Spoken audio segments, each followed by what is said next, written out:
नमस्कार, मी doctor Amruta Kulkarni. Weight loss डाएटमध्ये हे दोन पदार्थ असलेच पाहिजेत। कोणते? तर पहिलं म्हणजे गाजर। बीटा कॅरोटीन युक्त या पदार्थामध्ये विटॅमिन, मिनरल हे भरपूर प्रमाणामध्ये असतात, फायबर्स भरपूर असतात आणि सगळ्यात महत्त्वाचं काय की हे तुम्ही कधीही आणि कितीही खाऊ शकता। आता तुम्ही म्हणाल की हे दोन्ही पदार्थ जे मी आता सांगेन हे आपल्याला शक्यतो कच्चे खायचे आहेत, आपण सॅलड, कोशिंबीर या स्वरूपामध्ये नेहमी खातो।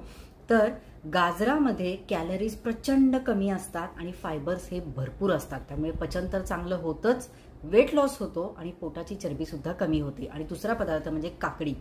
पाण्याने भरपूर असलेल्या या पदार्थामध्ये कॅलरीज प्रचंड कमी असतात, कितीही खाऊ शकता आणि फायबर्स भरपूर असतात, त्यामुळे पोट तर भरतच। मग आता हे घ्यायचं कधी?